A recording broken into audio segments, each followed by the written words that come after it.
Good morning. Good morning, good morning, good morning. I am not going to use slides. I hope that's okay.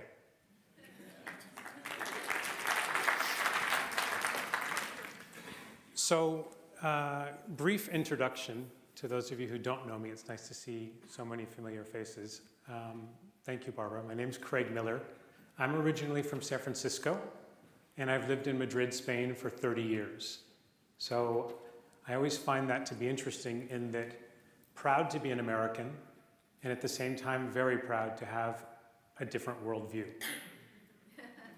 And at 53, this is now more than half my life living in Europe.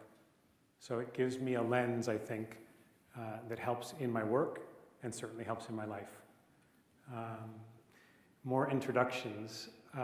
I've been married to a wonderful Basque woman for almost 27 years. She's my coach, by the way. We have 3 boys, and interestingly, years and years ago, when I'd finished my university studies and I was starting to work at a job in Madrid, my mom called me one day and said, "Are you coming home soon?" And I said, "I think I am home." And she went, if anybody has kids, she went, oh. So the way karma works, our 3 boys are now studying in California. And my wife just bought a dog. So that's about all you need to know about me. I spent 21 years in 3 different organizations. My background is in leading teams. Actually, my background originally was in sales.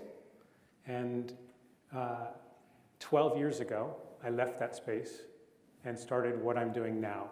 I often introduce myself on an airplane when someone says that typical question of, "What do you do?"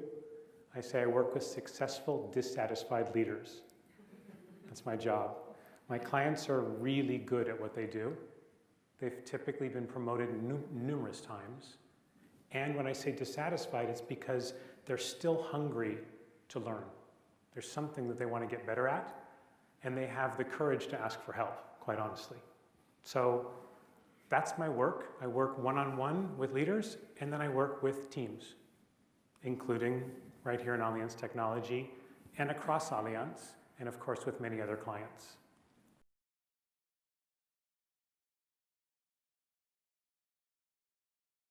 What I want to do today is, I was thinking about the 2 days you guys are going to do, and what I want to do is set up some questions and some exploration that I hope will help you as you continue to practice over these 2 days. The first question that I always have is, what got us here? So I was talking with Christoph earlier and asking the question, is everyone in the room either currently people leading, or has done in the past, or will be in the future? And the answer was yes. So my career, I think, looks a lot like yours in the question of, how did I get here? My journey into leadership was interesting. I was actually really good at sales. And I'm going to call that a performance piece. So I was good at creating relationship, understanding what they needed, listening. By the way, what I do currently, that's the same skill set. And then trying to figure out a solution and giving it to the client. What happened is, because I kept getting better and better at it, they kept promoting me to the point where all of a sudden I turned around and my job was no longer to sell anything. My job was to take a much bigger number that I could never do myself and lead other people to go produce that result. Does that sound familiar? It's actually a really exciting and scary transition, in my opinion. It's exciting because you're getting promoted, you're getting paid more, you're getting acknowledged and recognized, but there's this moment when you look around and go, wait a minute, everything I've been working on my whole career and every skill I've just built is actually not as relevant, and I'm now asked to go do something that, quite honestly, I don't know how to do. But it seems that everybody else knows how to do it, so I'm just going to keep quiet.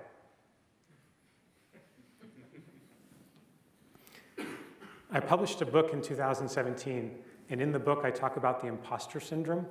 Anyone familiar with that term? So what that means is, I hope they don't figure out that I never should have made it this far. especially with regards to leadership.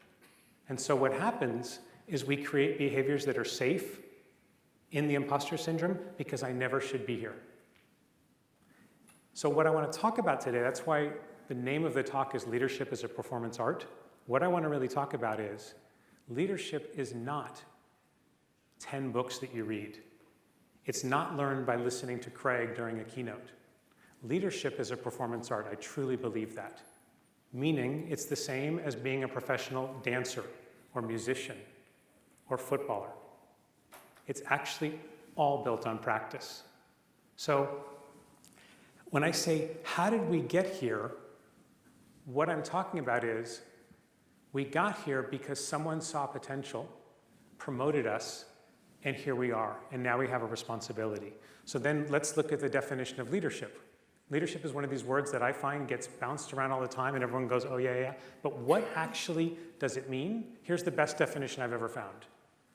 Leadership is declaring a future that other people will commit to. Simple. Leadership is, I'm saying, this is where we're headed. I'm going there, and I'm inviting you, and I need you to come with me. What I see in my work, and by the way, everything that I'm sharing this morning is built simply on my 20+ years of sitting in your seat, of a 3-year amazing master's program that I did with a guy named Bob Dunham from Stanford in the Institute for Generative Leadership, and I'll be sharing some things that I learned, and probably most importantly, the last 12 years of working with hundreds and hundreds of leaders.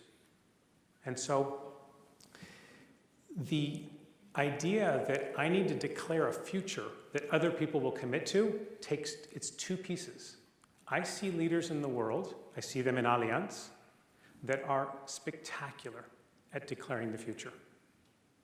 The slides are perfect. The message is incredibly well done. They, however, are not so good at getting people to commit. So I see these leaders very frustrated because they keep saying the same message and they turn around and there's no one there. So what we want to talk about is, it's not just, do I see the future? It's how do I get someone to actually come with me? How do I create that commitment? And that's one of the things that we're going to be looking at. And with your permission, we're actually going to go practice.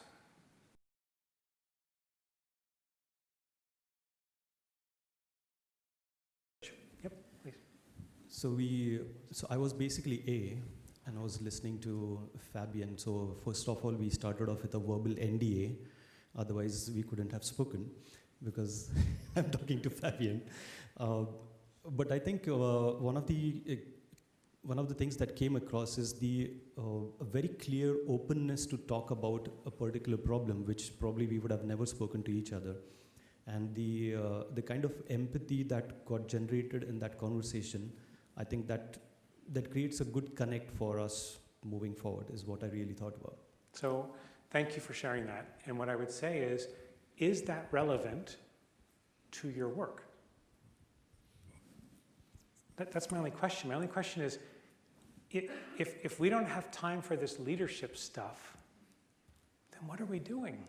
Because I'm starting to think about my next book, and the title or the theme is something like this: leadership is not what you do when there's 5 minutes left in the day, it's my day job. That's the shift that I'm trying to help build in the world.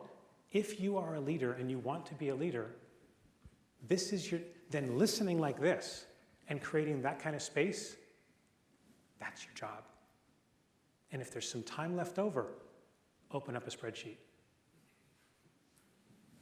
Over here, please. Maybe I think when you respond